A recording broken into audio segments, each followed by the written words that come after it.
Rozhodl jsem se věnovat malý příspěvek době nedávno minulé. Mám na mysli zejména 60. a 70. léta, která byla pro naše interprety popové hudby doslova žněmi.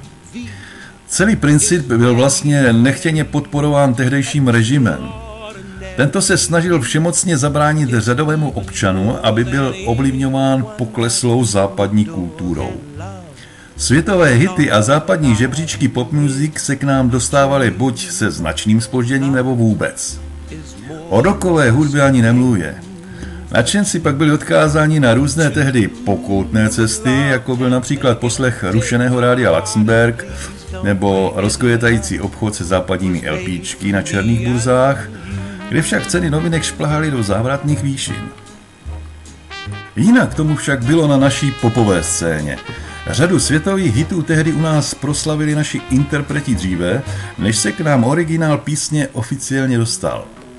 Tehdy stačilo, aby si příslušný zpěvák nebo textař vybral úspěšný světový hit a svůj úmysl přetextovat a naspívat konkrétní píseň nahlásil na příslušné oddělení státního podniku Suprafon. Tím si píseň vlastně zabukoval a nikomu dalšímu již zpravidla nahrávání této písně povoleno nebylo.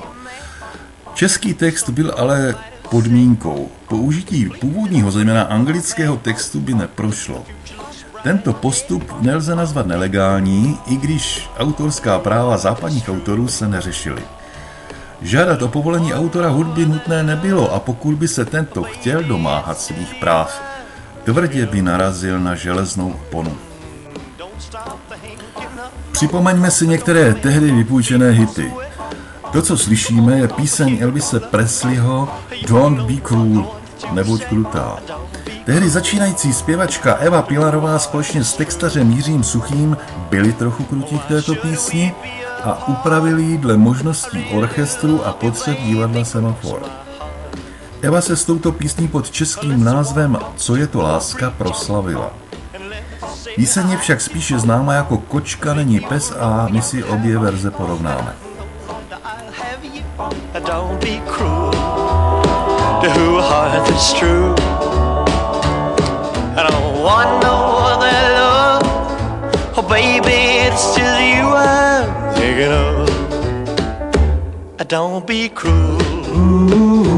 heart that's true. Don't be cruel to a heart that's true. I don't want no other love. Oh, baby, it's just you I'm thinking of.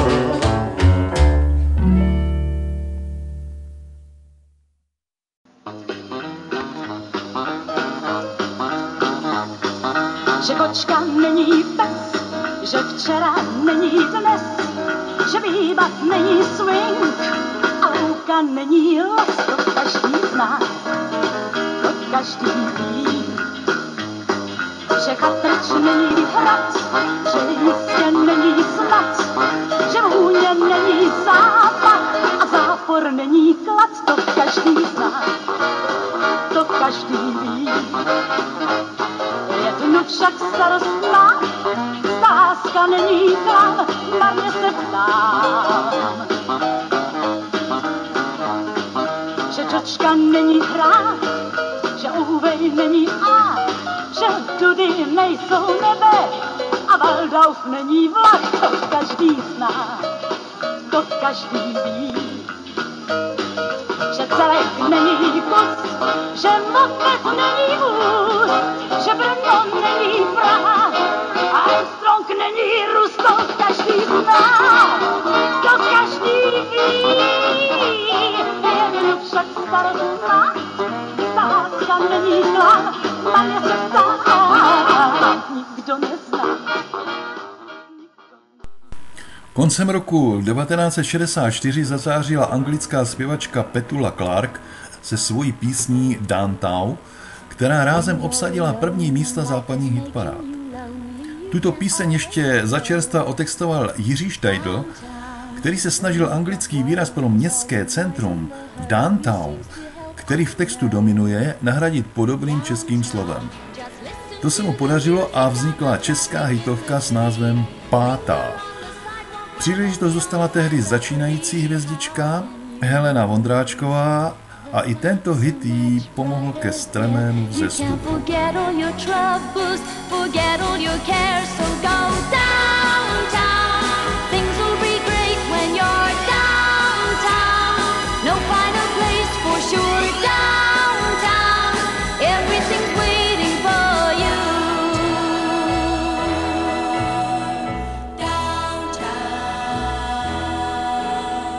Don't hang around and let your problems surround you. There are movie shows downtown.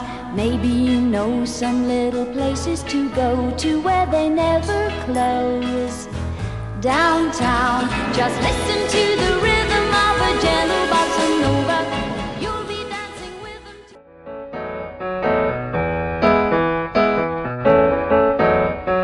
Hodina bývá dlouho trpělivá a potom odbíjí pátá. A tak tu zpívám slova mlčelivá o tom, že pomíjí pátá. Zvonek zvoní, škola končí, po schodech se běží, nová hvězde po jabloni a je náhle svěží bláznivej den. A já smíchem umírám, kdo si mě kará a páni, já nenabírám, neboť pátá právě teď odbyla, pátá právě teď odbyla, pátá právě teď odbyla pátá. Hodina bývá někdy nekonečnou. Hned na počátku hvězdné kariéry skupiny Beatles v roce 1964, v době, kdy jejich písně k nám přes železnou oponu ještě nepronikly, jsme měli možnost se seznámit s jedním z jejich prvních hitů v českém podání. Jednalo se o píseň From Me to You, kterou otextoval Jiří Štejdl a byla uváděna pod názvem Adresát neznámý. Naspíval ji Karel Gott za doprovodu skupiny Olympic. V roce 1965 vyšla na singlu Suprafonu společně s písní, kterou zpívala Ivone Přenosilová, Roň slzy. K této písni se ještě vrátíme. Keep you by my side. I got lips that long to kiss you and keep you satisfied. If there's anything that you want, if there's anything I can do, just call on me and I'll send it along with love from me to you, to you, to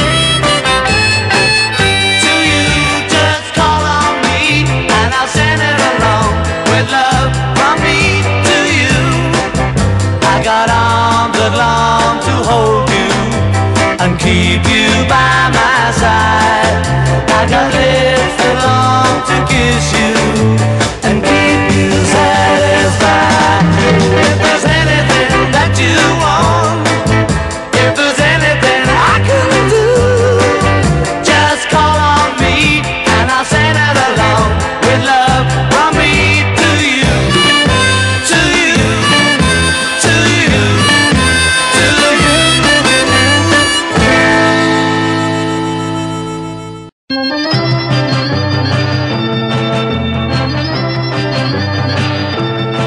Zvonek samotu protíná, s Bohem napjaté čekání.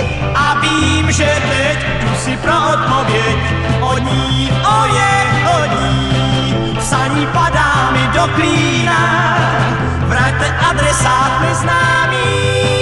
A mám tu zpět Kaňku i těch pár vět pod ní, pod ní. Zachytím se pádu kliky a dveře zavírám. Ze 3 slůvek jsou 3 díky a tak ti za ně díky. Ticho samotu protíná, vše je tedy už za námi. Ivone Přenosilová, Roň slzy.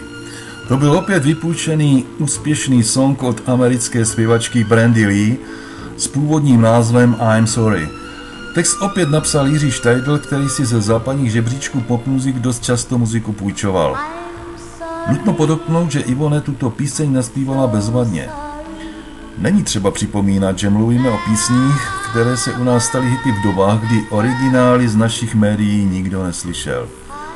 Dnešní autoři si mohou jen povzdechnout. To se to tvořilo.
Slzy už brzy ozáří lampa dvůr, na kterém se šeří.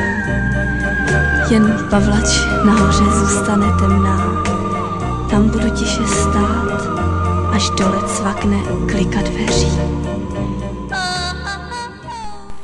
Jedna z prvních heavy metalových skupin, angličtí Black Sabbath, rozhodně nebyli tím, co by chtěla naše socialistická kultura propagovat.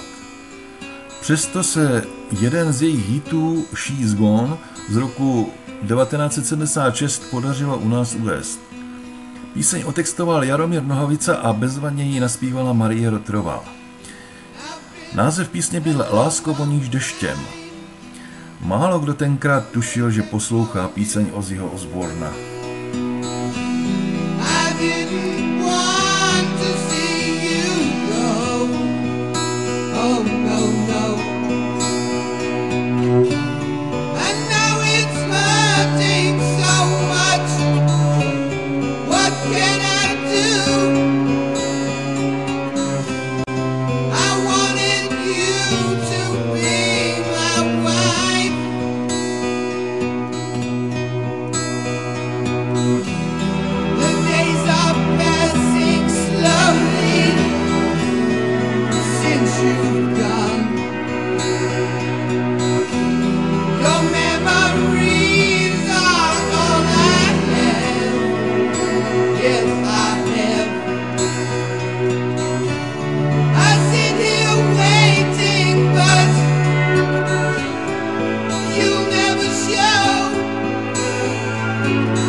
Déšť a já jdu s ním, jdu městem, jež znám a hledám stopy včerejší.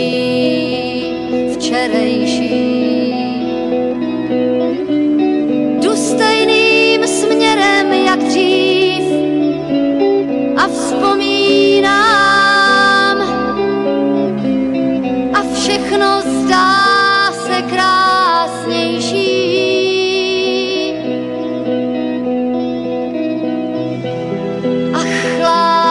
voníš deštěm, taty si řek.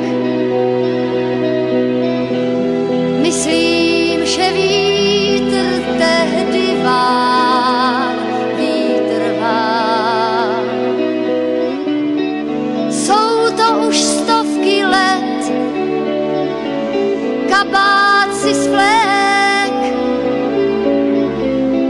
a byl mi velký, ale hřál. Ovšem úplnou raritou je výběr písně z japonské hitparády. Píseň Sukiyaki z repertoáru japonského zpěváka Kyu Sakamoto si v roce 1964 vybral Josef Zima. Pod českým názvem Bílá vrána ji přetextoval, naspíval s orchestrem Josefa Vobruby Točer a další český hit byl Na světě.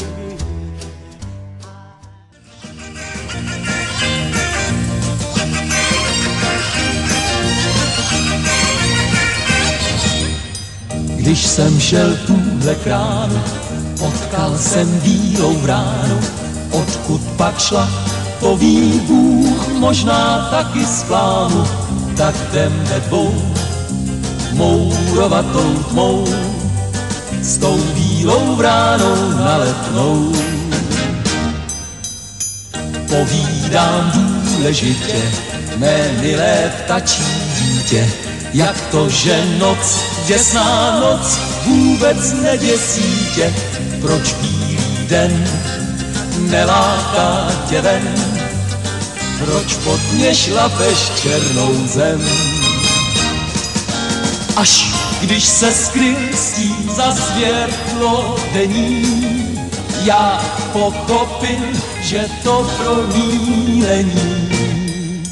Dal jsem té vráně zlatku, na rům či na památku, může jí případně dát jiné vráně k svátku. Pro srovnání se mrkněme, jak to fungovalo třeba v USA. V roce 1963 se tehdy populární černé rock'n'rollové hvězdě Chucku Berrymu stala nepříjemná nehoda.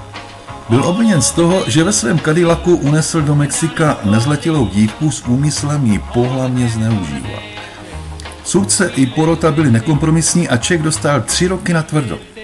V té době byla stále jedním z Čechových hitů rock'n'rollová pecka z roku 1958 Sweet Little Sixteen, malá sladká 16, kdy americké rozhlasové stanice měly trochu problém s uváděním této písně. Tento Čechův hit si ve stejném roce bez svolení autora vypůjčili kalifornští Beach Boys. Kosmeticky si jej upravili a přetextovali. S novým hitem, který nazvali Surfing USA, se pak nečekaně dostali do čela amerických i světových žebříčků a v roce 1963 ji vydali na singlu. Následně pak vyšla i na LPčku, kdy titul písně byl i v názvu desky. Při prvním vydání však na singlu autorství hudby Čechovi nepřiznali a jako jediný autor byl uváděn Brian Wilson. Na LPčku a dalších singlových vydáních však Chucka Berryho již uvedli jako autora hudby, neboť tušili nepříjemnosti. Ty nastaly hned poté, co Chucka propustili a ten se tvrdě domáhal náhrady za neoprávněné užití jeho díla. Plážovým chlapcům nepomohlo ani tvrzení, že to bylo myšleno jako podsta Chuckovi v době, kdy nemohl vystupovat.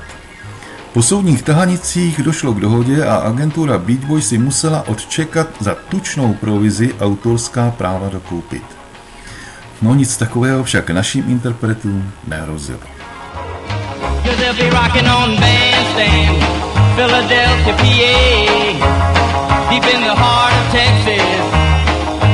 Frisco Bay, all over St. Louis.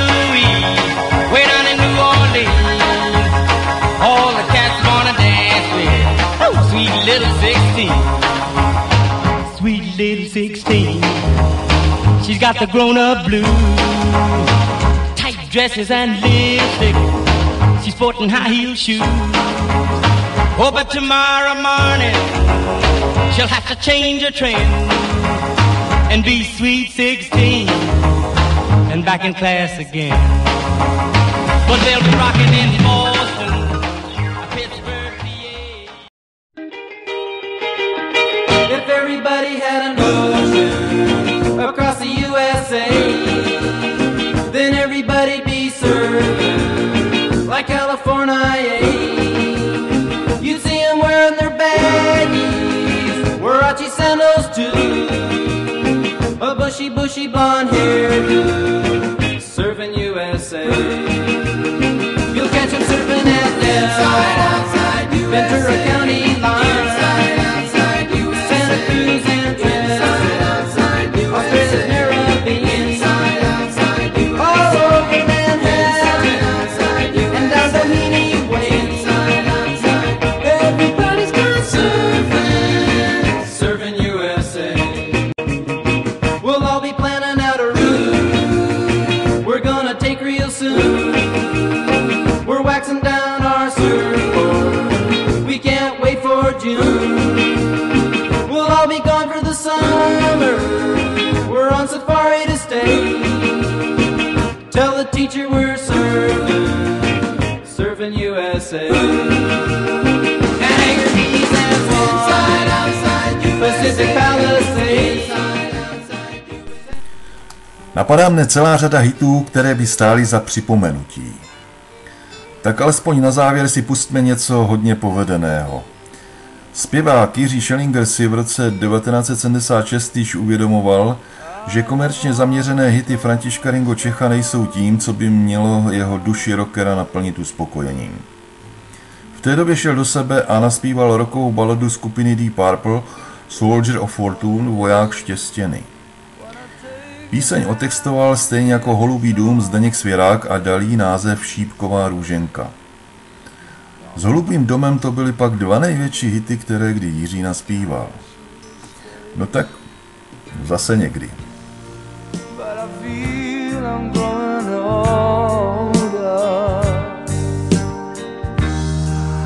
And the songs that I have sung echo in the distance like the sound of a wheel going round. I guess I'll always be a soldier of fortune.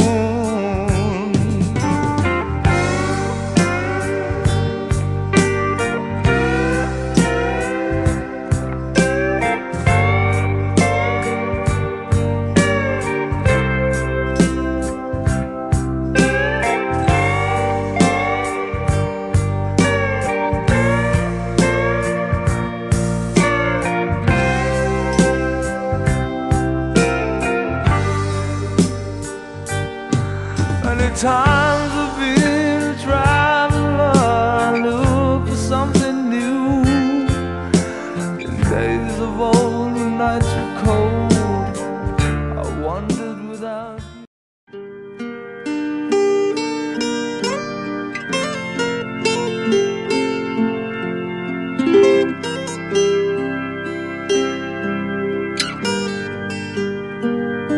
Ještě spí a spí a spí zámek šípkový.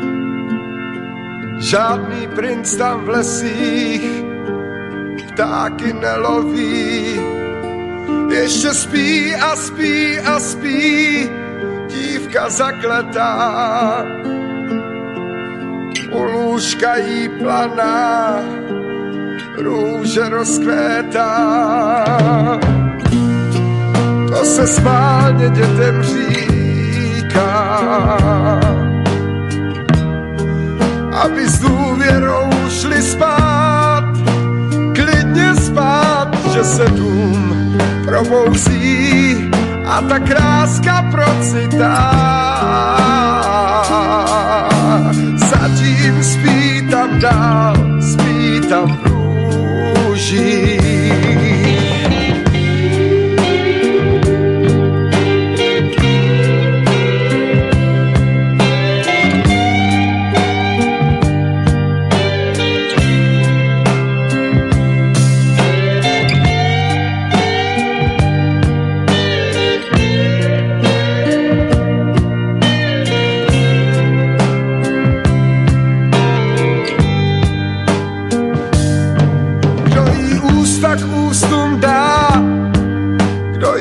zachrání. Kdo si dívku pobledlou vezme za paní, vyjdi zítra za ní a nevěř pohádkám.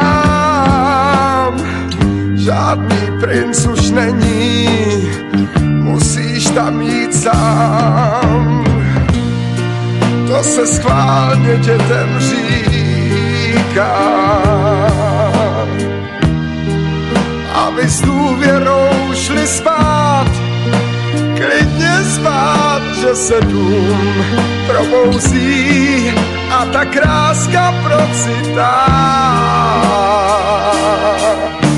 Zatím spí tam dál, spí tam v růžích. Musíš vyjít sám, nesmíš věřit pohádkám. Čeká dívka dál, spí tam v růžích. Čeká dívka dál, spí tam v růžích.